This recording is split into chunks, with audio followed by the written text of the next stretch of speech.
Hey everyone, thanks for listening to the Grow Your Life podcast. My name is Jeremiah Krakowski, and on this podcast we talk about ways for you to grow in your life and your business, to reach your goals, to make more money in your business. And something that I want to just talk about here today is something that I see that comes up a lot when I'm coaching people, when I'm working with them, and it's one of the areas that I think that we can grow past is if you're somebody who has experienced where things come easy to you, or maybe like you get results very quickly in other areas of life, it will convince you that the struggle that it takes to grow your coaching or course business means that either you're doing something wrong, you're following the wrong path, or things aren't working right. And I would say I was actually somebody who dealt with this for the longest time, is that I thought that if things take a while, it means that I'm doing something wrong or I'm being taught the wrong way on how to do it. And so the truth is that when it comes to a coaching or course business, it's a lot more like the process of gardening, to where the results that you get are a lagging indicator of the work that you do. You don't usually do the work and then ding, instantaneous gratification. Usually you'll do the work and you won't see anything for a little while. And that is normal. The problem is most people don't have the ability to continue doing the work that actually produces results because they're not seeing the instant gratification happen. And then they jump to a new idea, or they jump to a new strategy, shiny object syndrome as far as this goes. And I think that this behavior, this becomes almost like an addictive behavior where we're seeking after the instant gratification rather than realizing that if we consistently did the thing that maybe isn't producing result, as long as we have a mentor or a coach or somebody that's helping us, that it will eventually come together to do this. Now, I often work with a lot of people. They're in their 40s, 50s, or 60s, and they say, "Well, Jeremiah, I've been wanting to be successful for so long. I need this to happen right away because I don't have time to wait for things to take the time to come together." And I'm just like, that thinking right there will, by definition, make things take longer for you because you will constantly still be hopping from thing to thing to thing. And so realize that if maybe you've been building your business and you want to find new people that you can reach online through Facebook ads, through social media campaigns, and you want to attract new business to you, that sometimes the process takes longer than we expect. Now, of course, I have seen success happen in 30 to 60 days. I've also seen it take 6 to 12 months before somebody does the consistent work and sees things start to come together because they run into either roadblock, or they've tried things, or they've done that. And really, it's all about the trial and error and the testing and doing what we call an alpha release approach, where you adopt an experimentation mindset, which is a scientific strategy where you're testing, you're seeing how does the marketplace respond, how do things come back to me, what are those results. And so I think one of the biggest things that we need to train ourselves on is to not jump from idea to idea to idea, thing to thing to thing, looking for the immediate gratification, and rather accept that things taking a while to come together sometimes is the fastest way that they're going to come together for us. And it also just depends on your niche and the market. Some niches have different restrictions on them when it comes to advertising. It can take longer to do certain things, and learning to develop the resilience and the patience and not have the unrealistic and unreasonable expectation of instantaneous results is one of the things that's going to help you be successful. It's going to help things come together for you more often. Now, this is an area where when I work with people, when I coach them, oftentimes they get the most emotionally charged because things, they say it feels like it's one step forward, 3 steps backwards, and things just are not going how they want them to. And usually the person who gets frustrated, disappointed by this is used to experiencing things working right away for them in most other areas of their life. And so they feel like, okay, well, because that's a success strategy that they've developed, and they've realized, okay, when I do the right things, things happen quickly for me, that they think that they're not on the right path. I've been in this business of coaching, courses, training, online training, long enough to know that I've been in the industry for 21 years. If you wonder how long I've been in this industry, is that the people who are most successful oftentimes struggled in the beginning to gain the traction that they're having. For me, it took me 18 months of pretty much break even, or like not the results that I expected. I was getting with clients that I would work with 20 times, 30 times the ad spend we would spend. And so I'm like, okay, I'm going to launch these offers and I'm going to make millions. And I barely scratched the surface. I talk about my story on this. I barely scratched the surface of making $5,000 or even $10,000 a month, or even $500 a month sometimes, because I had this expectation that, okay, I know how to do all this stuff, but it wasn't working out for me. There's two things that really changed everything is when I started promoting offers, growing my email list, and getting better at sales and selling. And then simultaneously, I also worked on what was the mental blocks that were stopping me. What were the things that were preventing me from taking action? What were the perceptions that I had based on my life experience? See, I had these 21 years of experience successfully. I guess it wasn't 21 years at the time, but 18, 19 years of experience and success, and it wasn't translating to my own business. And it wasn't happening as quickly as I had seen. Like nearly every campaign I ran for clients that I'd worked with and companies I'd worked with worked right away. And even people that I was running their ads for were working right away. But I couldn't get this working for my own business. And it actually correlated to that I was overthinking. I was way too attached with perfectionism. I was not being assertive in my communication at all. Very passive. Very much concerned about appearing nice to people, being too nice to people, worried that they were going to not like me if I was direct about things. And this is often what it stopped. I was way too concerned with people's approval, was a big part of it as far as that goes, making people happy with me. And concerned with that if I did anything wrong that people didn't like, oh my gosh, this just wasn't going to work out. And that effort to do everything perfect was preventing me from actually seeing success, okay? And so then as I got past that, I still didn't see success right away. And that became frustrating. And I would have one successful campaign, and then things didn't work out as well. And so it was like I had to really figure out what was going on beneath the surface.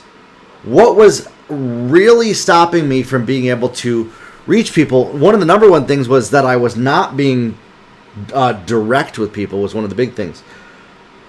And again, this might not be the case for you. You might be a very direct person, but maybe you're struggling with technology, or maybe you're struggling with your landing page, or maybe you're struggling with running the ads, or you're struggling with getting team members that you're hiring to do the things that they're going to help you out, or maybe you're going through learning, but it's not really, you're not understanding it as quickly as you would like to. Understand that we all have our own limitations, and I think that when we can embrace our limitations, it's actually a huge benefit to us. Instead of running away from them, instead of being like, oh my gosh, this is not working out well, that we embrace both our strengths and our limits, and we become very clear and very honest with them, and we actually start to appreciate them. I actually appreciate some of my limitations today, and I've structured my business, even if it disappoints certain people, that I have certain limitations. I've come to appreciate them, and it's helped me structure my time, my boundaries, and create the kind of life that I want to live, and the business that I want to have as far as that goes. And so that's been very successful, but I've had to also grow in a number of different areas. I've been around the personal development and personal growth space for years. I got started in that space. And yet I've had to learn that to ever think that we have arrived and that we know everything that there is to know based on our experience or our education or how long we've been doing something, that's a very there was a mentor that I had. She used to say this: if you are ripe, you're rotten. If you're green, you're growing. And it's actually better to see yourself as green and growing consistently. And I still, to this day, I see myself as that. Now, I've found the balance of having the confidence in myself when I speak these messages, because otherwise, if I wasn't confident, nobody would respect anything that I had to say. And that's not helping anybody, to not have confidence in what we talk about.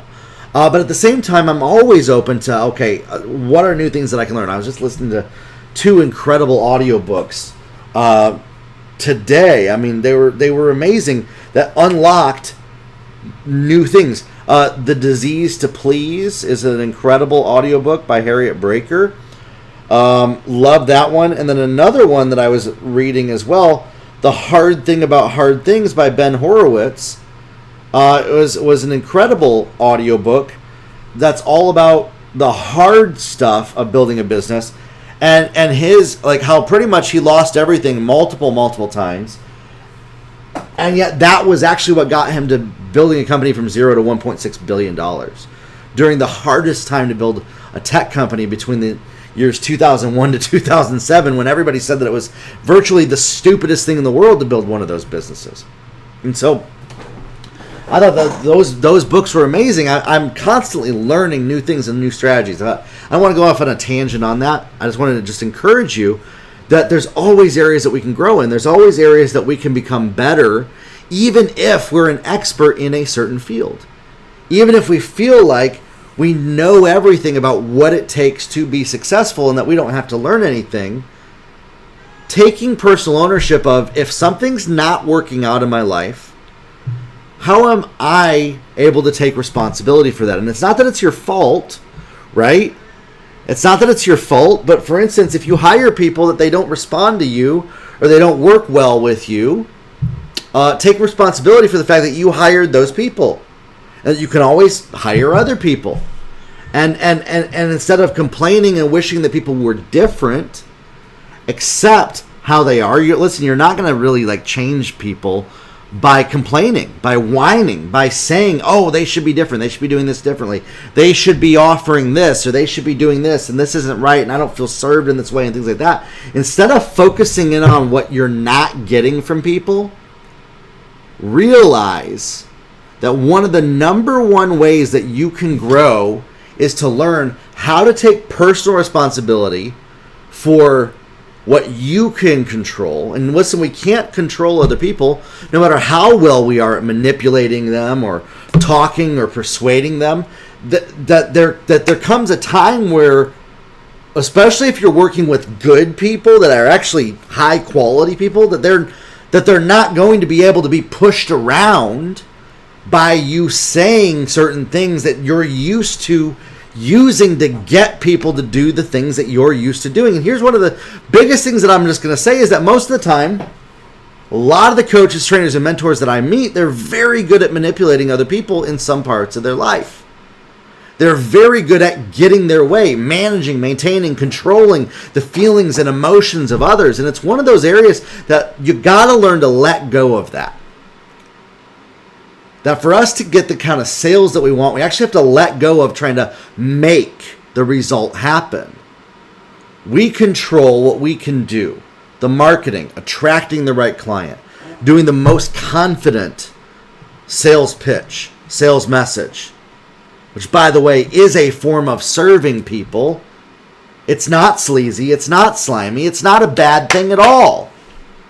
To be able to learn how to get people to buy your coaching and buy your courses in a way that gets them to make a decision and get off the fence to do something with you. But the truth is, we can't control other people, and we got to accept that fact. here's what I've found is in my own business, sometimes it takes people 2, 3, 4 months of interacting with me, listening to my podcasts, things like that, before they come around and they become a client. Now, I have people who sign up right away, but there's a nurture process as well. And the more consistent we are, and this is the final piece of advice that I'm going to share, consistency. Continuing to show up, to do the actions, even if you don't see the result, if you consistently do show up, it's a snowball that actually builds upon itself, and the results start to come in sometimes a few months down the road, and then because the snowball effect is going and you've stayed consistent, that compounds and grows, and you start to see these crazy results where it's like, wow, I'm getting like 30 times return on this because the snowball effects start to happen. I noticed that in my own business, that if I take a month or 2 off of marketing, the numbers drop. And it's like not that I took the months off of marketing that necessarily caused that, but it's that I've not been consistent at showing up with the people, and now I have to start from square one oftentimes. And so I actually found for me to work less, because that's what I was doing. I was taking breaks, pulling back to work less and not showing up as consistently. And I found I was having to work 10 times harder because of that. That actually me staying consistent and shoring up and simplifying what I'm doing but being more consistent at it actually compounded far more in the long run. And it was a powerful thing. That me taking this big old elaborate strategy, and instead of doing it every quarter, simplifying it down to 1/10 of the effort that I was doing, but doing it every month, actually compounded and produced the kind of results that we're getting.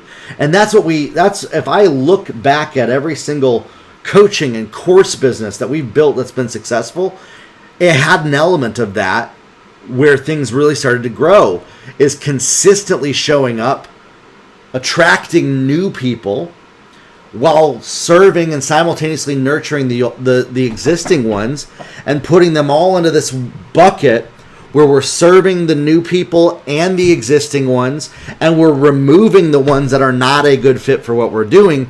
And that compounded over time and compounds and becomes a successful online course or coaching business. Okay, so realize the results don't always come in one single sitting.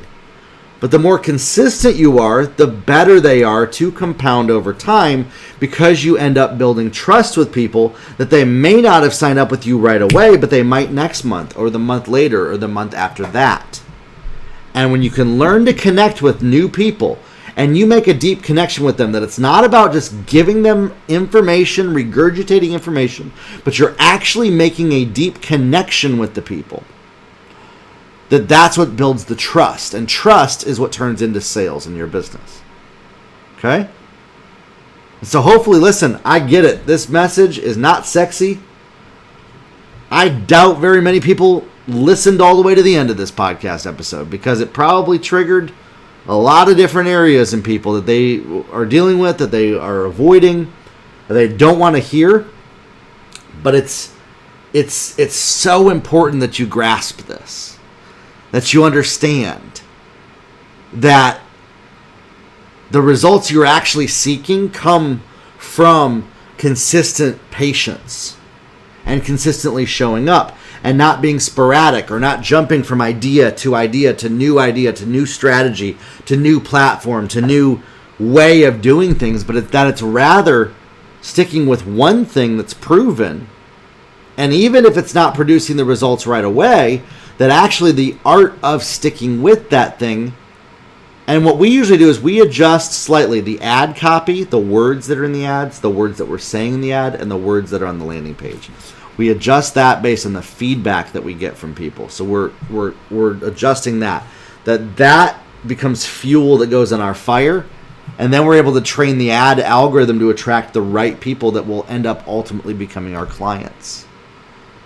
And when you put all these pieces together, they create an incredible coaching or course business for you.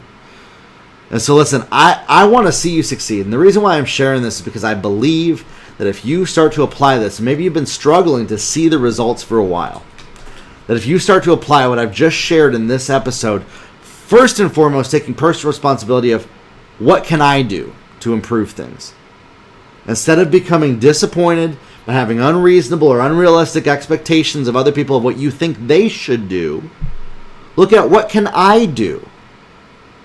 What can I adjust? What can I tweak? What can I take charge of? How can I ask better questions?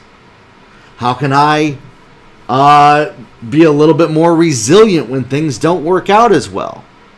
How can I learn to realize that success isn't an overnight thing and that it does take time? Those are things that are actually going to compound and produce great results for you. And so I'm excited to see what happens from those of y'all that are listening to this episode.